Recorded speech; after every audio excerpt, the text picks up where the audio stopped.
Hello everyone, this is Monisha और आप देख रहे हैं सेल्फ लर्निंग। यूजीसी नेट या फिर यूपीएससी की तैयारी जो लोग कर रहे हैं उनके लिए सेकेंड यूनिट जो है एजुकेशन की, जिसमें हम सोशल चेंज और सोशल सोसाइटी के साथ में उसका शिक्षा का क्या उसमें योगदान है, इसके विषय में लगातार अध्ययन कर रहे हैं। जिसके तहत आज हमारा टॉपिक है सोशल चेंज यानी कि सामाजिक परिवर्तन। तो जो भी स्टूडेंट्स कर रहे हैं इस तरीके का कोई भी सब्जेक्ट कर रहे हैं या फिर किसी ऐसे एग्जाम की तैयारी कर रहे हैं तो उनके लिए इम्पोर्टेंट टॉपिक है। अगर अभी तक आपने चैनल सब्सक्राइब नहीं किया है तो प्लीज कर लीजिए, आपके लिए ये बेनिफिट देगा आपकी तैयारी को बूस्टअप करने के लिए। ठीक है, तो सोशल चेंज क्या होता है इसके बारे में हम पढ़ेंगे, साथ ही साथ में हम ये भी पढ़ेंगे कि सोशल चेंज की जो विशेषताएं हैं वो क्या है, समाज में परिवर्तन के लिए कौन कौन से घटक हैं जो जिम्मेदार होते हैं, और समाज में परिवर्तन में शिक्षा का क्या योगदान है। तो इम्पोर्टेंट टॉपिक है। अगर आप बीएड के स्टूडेंट हैं तो भी बहुत इंपॉर्टेंट है, अगर आप एमएड के स्टूडेंट हैं तो बहुत इंपॉर्टेंट है। आपको इन्हीं क्वेश्चन पे, इन्हीं टॉपिक पर आपको क्वेश्चन पूछा जाता है जिसमें आपको आंसर लिखना होता है। ठीक है, तो कुछ स्टूडेंट्स हैं जो मुझसे पूछ रहे थे कि आंसर कैसे लिखा जाता है, तो उसके लिए मैंने एक सेपरेट वीडियो बनाया है जिसमें आप जाकर देख सकते हैं कि आंसर कैसे आप लिख सकते हैं, ताकि रिटन वे में जो आप आंसर लिखते हैं तो आपको फुल मार्क्स मिले और कोई गलती ना हो। और अगर आपके पास समय भी कम बच रहा है उसके बाद भी आपको अच्छे नंबर मिले तो आप उस वीडियो को जरूर देखिएगा, लिंक यहाँ पर मिल जाएगी, जाकर आप देख सकते हैं। चलिए स्टार्ट करते हैं आज का वीडियो अच्छा लगता है तो प्लीज लाइक कीजिएगा, शेयर कीजिएगा अपने दोस्तों के साथ में, और चैनल को जरूर सब्सक्राइब कर लीजिएगा। और कोई भी आपके कमेंट होते हैं तो प्लीज मुझसे पूछे, मैं उसका आंसर देने की पूरी कोशिश करूंगी। ठीक है, तो देखिए सामाजिक परिवर्तन जो है, सामाजिक परिवर्तन एक बहुत इंपॉर्टेंट प्रक्रिया है जो कि कंटिन्यूसली होती रहती है समाज में। उसके लिए जिम्मेदार घटक क्या होते हैं, उसके लिए जिम्मेदार घटक होते हैं, सबसे पहले तो शिक्षा एक बहुत इंपॉर्टेंट घटक होती है। परिवार के लोग जो होते हैं वो इम्पोर्टेंट घटक होते हैं, जो नेबरहुड होता है वो इम्पोर्टेंट घटक होते हैं, मीडिया जो है वो इम्पोर्टेंट एक रोल अदा करता है। विद्यालय होते हैं बहुत इंपॉर्टेंट घटक करते हैं, समाचार पत्र जो होते हैं, मैगजीन्स होती हैं, बुक्स होती हैं, ये सारी चीजें हैं जो इम्पोर्टेंट रोल अदा करती हैं। और बहुत हद तक जो सिनेमा होता है, सीरियल्स आते हैं, टीवी सीरियल्स आते हैं, या फिर कोई और इस तरीके की जो नुक्कड़ नाटिकाएं वगैरह होती हैं, ये सारे घटक हैं जो कि चेंज करते हैं समाज की स्ट्रक्चर को, समाज में होने वाली गतिविधियों को, और ये सारी चीजें ही मिलकर बनाती हैं सामाजिक परिवर्तन। ठीक है, चलिए परिभाषाएं देख लेते हैं कि सामाजिक परिवर्तन के बारे में लोगों ने क्या कहा है। बहुत इंपॉर्टेंट कुछ परिभाषाएं हैं जिनको मैं यहाँ पे कोट कर रही हूँ, और ये सभी रिटन वे में मैं आपको डिस्क्रिप्शन बॉक्स में दे दूंगी, वहां जाकर आप नोट कर सकते हैं। टेलीग्राम चैनल अगर अभी तक आपने नहीं देखा है तो आप वहां पर भी जाइए, वहां पर ये नोट्स आपको मिल जाते हैं। सेल्फ लर्निंग के नाम से ही है टेलीग्राम चैनल, उसको आप ज्वाइन कर सकते हैं। ठीक है, सबसे पहले मैं कोट कर रही हूँ डेविस के एक डेफिनेशन है, इसको आप नोट कर लीजिएगा, आपके लिए काम में आएगी अगर आप रिटन एग्जाम की तैयारी कर रहे हैं तो भी, और अगर आप कॉम्पिटिटिव एग्जाम की कर रहे हैं तो भी। ठीक है, क्या कहते हैं डेविस, समाज के कार्य एवं स्वरूप में होने वाले परिवर्तन ही सामाजिक परिवर्तन कहलाते हैं। ठीक है, कार्य में और स्वरूप में होने वाले परिवर्तन ही सामाजिक परिवर्तन कहलाते हैं। कार्य क्या होते हैं समाज के, और उसका स्वरूप क्या होता है, इसके बारे में आप जानते हैं। नेक्स्ट जॉन्स हैं जो, उनके द्वारा कही हुई डेफिनेशन है, सामाजिक परिवर्तन एक ऐसा पद है जिसका प्रयोग सामाजिक प्रक्रियाओं, सामाजिक अंतःक्रियाओं और सामाजिक संगठन के किसी पहलू में विचलन अथवा परिमार्जन के लिए किया जाता है। ठीक है, परिमार्जन का मतलब क्या होता है, उसकी शुद्धिकरण के लिए किया जाता है। ठीक है, इसी तरीके से एक डेफिनेशन और है डार्सन तथा गेटिस के अनुसार, सांस्कृतिक परिवर्तन ही सामाजिक परिवर्तन है क्योंकि समस्त संस्कृति अपने उद्गम, अर्थ तथा प्रयोग में सामाजिक ही होती है। ठीक है, तो यहाँ पर वो कह रहे हैं सांस्कृतिक रूप से परिवर्तन ही सामाजिक परिवर्तन होता है। तो ये सारी चीजें हैं जो सामाजिक परिवर्तन को बताती हैं। तो कहने का तात्पर्य ये है कि सामाजिक परिवर्तन एक क्या है, एक ढांचा है जिसकी छोटी इकाई होती है एक व्यक्ति, उससे बड़ी इकाई होती है एक परिवार, उससे बड़ी इकाई होती है एक मोहल्ला या पड़ोस, उससे बड़ा इकाई होता है एक पूरा शहर या गांव। ठीक है, ये सारी चीजें। तो अगर हम देखें तो यहाँ पर डिफरेंट डिफरेंट लोगों को से मिलकर परिवार बने हुए हैं, फैमिली बनी हुई है, और उसके बाद उनको मिलाकर एक मोहल्ले का निर्माण किया गया है, और इसी तरीके से समाज का निर्माण होता है। तो सबसे इंपॉर्टेंट घटक होता है कि अगर किसी एक व्यक्ति को शिक्षित किया जाएगा तो उसी व्यक्ति के शिक्षा प्राप्त करने से दूसरे व्यक्तियों में शिक्षा का प्रसार होगा, फिर तीसरे में होगा, चौथे में होगा। इसी तरीके से इन सभी की जो मानसिक स्थितियां हैं, इनकी सोचने समझने की शक्तियां हैं, इनकी सोचने समझने की प्रोसेस है, उसमें परिवर्तन किया जाएगा। तो इसी तरीके से ढांचा परिवर्तित होगा और समाज में भी परिवर्तन हो जाएगा। ठीक है, समाज में परिवर्तन जो होगा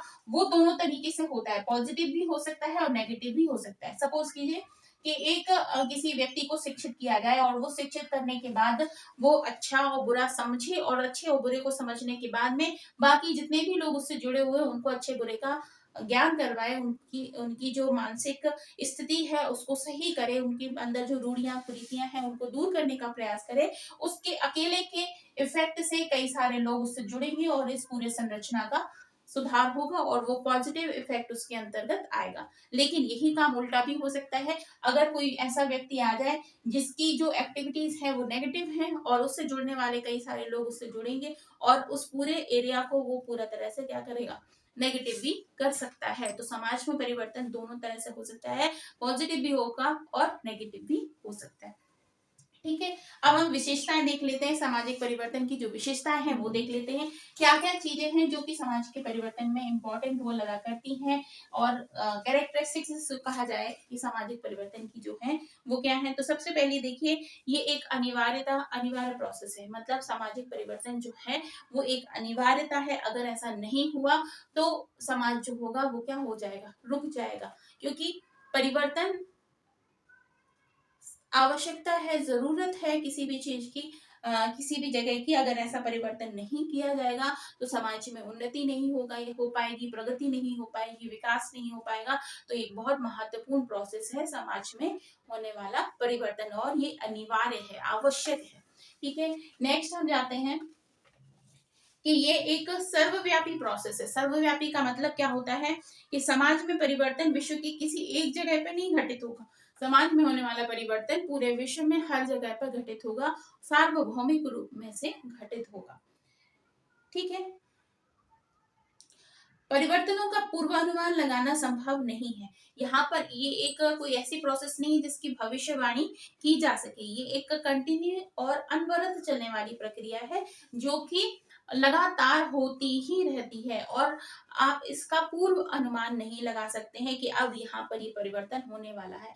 अगर हम आप में से जो भी स्टूडेंट्स अभी 30 30 प्लस के होंगे, उन्होंने देखा होगा कि पिछले 5-6 सालों पर अगर हम नजर देखें तो हमारा जो समाज है वो बहुत तेजी से परिवर्तित हुआ है। पहले आज से जब मैं अपनी कॉलेज की लाइफ के बारे में बात करूं तो जब मैं कॉलेज में थी तो उस वक्त का समाज जो था और आज का समाज जो है उसमें बहुत सारा चेंज आ गया है।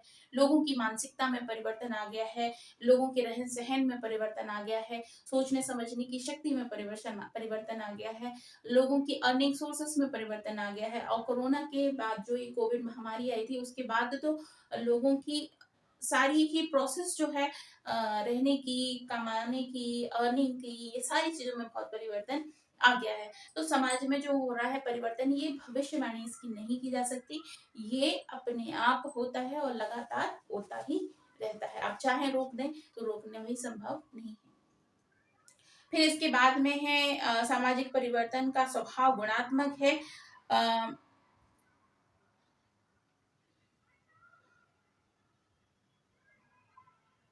गुणात्मक का अर्थ क्या हो जाएगा यहाँ पर गुणात्मक का अर्थ ये हो जाएगा कि समाज की एक स्थिति दूसरे पहलुओं को प्रभावित करती है, फिर दूसरा पहलू तीसरे पहलू को प्रभावित करता है, तीसरा पहलू चौथे पहलू को प्रभावित करता है। जैसे कि ये एक साइकिल के फॉर्म में, चेन के फॉर्म में चलता है।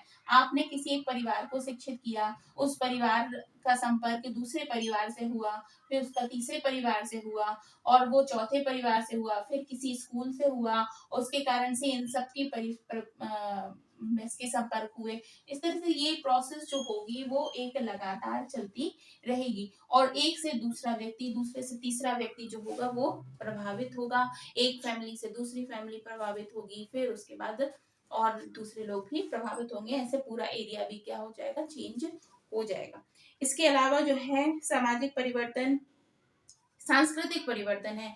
सांस्कृतिक परिवर्तन का मतलब क्या हो जाएगा कि जिस तरीके से समाज में परिवर्तन होता है तो धीरे धीरे वहाँ की संस्कृति में भी परिवर्तन होता है। ठीक है, तो जैसे कि हमने देखा कि पहले जो होते थे वो जॉइंट फैमिली का कल्चर हुआ करता था। लोग होते थे, एक मेल पर्सन जो होता था वो जाता था कमाने के लिए, जो फीमेल्स होती थी वो घर का काम करती थी, घर देखती थी, बच्चों को देखती थी। ठीक है, और घर में 2-3 मेल होते थे, वो सारे के सारे जाते थे कमाने, और इस तरीके से जॉइंट फैमिली वाला कल्चर चलता था। लेकिन जैसे-जैसे समाज में परिवर्तन हुआ, लोगों की कमाने के ज़रिए जो हैं वो बदले, इसमें से एक मेल जो पर्सन है वो बाहर निकला, उसको गवर्नमेंट जॉब मिल गई, वो बाहर जाके कमाने लगा, उसके साथ उसके बच्चे और उसकी जो परिवार है वो भी आ गया। ठीक है? इस तरह से यहाँ पर जो एक जॉइंट फैमिली का पोर्शन था वो चेंज होकर किसमें आ गया? न्यूक्लियर फैमिली में आ गया। ठीक है, अब न्यूक्लियर फैमिली एक तरीके से समाज का एक अंग हो गई है। अब वो अलग अलग ढंग से नहीं देखा जाता न्यूक्लियर फैमिली को, अब वो एक ढंग है समाज का। ठीक है, कई सारे लोग क्योंकि इस तरीके से समाज में रह रहे हैं, है ना? लेकिन जब परिवर्तन हो रहा होता है, संक्रमण काल चल रहा होता है, तब लोग उसे एक्सेप्ट नहीं करते। लेकिन जब परिवर्तन हो जाता है, हो चुकता है, उसके बाद उस चीज को एक्सेप्ट कर लिया जाता है। ठीक है, अब यहाँ पर आ जाता है सबसे महत्वपूर्ण की शिक्षा का क्या योगदान है। तो सबसे महत्वपूर्ण रोल अगर कोई अदा करती है समाज को परिवर्तन करने में, तो वो है शिक्षा। किस तरीके से अदा करती है शिक्षा? देखिए, शिक्षा मनुष्य की सोचने समझने की शक्ति में परिवर्तन लाती है।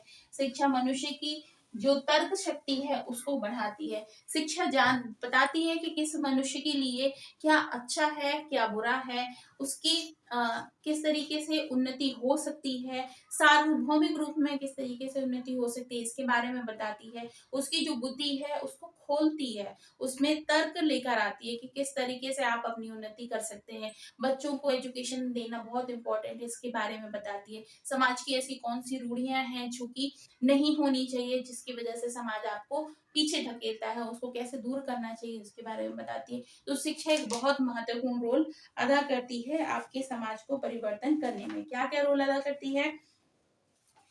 व्यक्ति के व्यवहार को बदलती है, जीवन शैली को बदलती है, आर्थिक स्थिति को प्रभावित करती है, वैज्ञानिक उन्नति करती है, दृष्टिकोण को उदार और व्यापक बनाती है, संस्कृति में हस्तांतरण परिमार्जन करने में मदद करती है, समाज में व्याप्त बुराइयों कुरीतियों को दूर करने में मदद करती है। व्यक्ति धर्म का अंधानुकरण ना करे या किसी व्यक्ति का अंधानुकरण ना करे, इसके बारे में भी हमें शिक्षा से ही पता चलता है। समाज में हो रहे परिवर्तनों की समीक्षा करती है, मूल्यांकन करती है, समालोचनात्मक व्याख्या करती है कि समाज में जो परिवर्तन हो रहा है वो समालोचनात्मक रूप से देखा जाए। ऐसा नहीं है कि सारे ही परिवर्तनों को एक्सेप्ट कर लिया जाए, बल्कि देखा जाए, परखा जाए, तोला जाए, किस तरीके से क्या आवश्यक है, क्या नहीं है, इसके बारे में हमें समझाती है। तो शिक्षा जो हमारा काम आसान कर देती है समाज को परिवर्तन करने में। ठीक है, अब समाज में परिवर्तन के लिए जो जिम्मेदार घटक हैं उनमें से कौन कौन से महत्वपूर्ण रोल अदा करते हैं? तो सबसे पहला महत्वपूर्ण रोल अदा करता है विद्यालय। ठीक है, विद्यालय के बाद आ जाता है महाविद्यालय, फिर आ जाता है आपका मीडिया। ठीक है, इसके बाद सिनेमा जो है वो, और इसके बाद में जो अन्य सांस्कृतिक गतिविधियां होती हैं वे सभी जिम्मेदार होती हैं समाज में होने वाले परिवर्तन के लिए। लेकिन शैक्षिक संगठन जो होते हैं, शैक्षिक संगठन सबसे महत्वपूर्ण रोल अदा करते हैं समाज में परिवर्तन लाने के लिए। ठीक है, तो ये एक इम्पोर्टेंट टॉपिक था जो कि पूछा जाता है कई बारी क्वेश्चन एग्जाम में। बीएड के स्टूडेंट्स के लिए बहुत महत्वपूर्ण है, आप लिख सकते हैं इसको। और इसके अलावा तो इसमें बहुत कुछ पढ़ने के लिए नहीं है जिसके बारे में हम पढ़ें, है ना? तो ये एक बात हुई समाज में परिवर्तन की। आई होप आपको समझ में आ गया होगा, सिंपल सा टॉपिक है और लेकिन इम्पोर्टेंट टॉपिक है। अब नेक्स्ट जो हमारा होगा, मैं इसके जो क्वेश्चन है वो मैंने शॉर्ट लिस्ट करे हैं, जो मैं लेकर आऊंगी कल, जिसमें हम बात करेंगे कि बहुत इम्पोर्टेंट रूप से क्वेश्चंस क्या इम्पोर्टेंट है। समाज की जो अवधारणा है, शैक्षिक अवधारणा जो है, ये पूरा यूनिट जो है, इस यूनिट में किस तरीके के क्वेश्चन आ सकते हैं, पूछे जा सकते हैं। तो जुड़े रहिए सेल्फ लर्निंग के साथ में। मिलती हूँ नेक्स्ट वीडियो में, तब तक के लिए अपना बहुत ख्याल रखिए। बाय।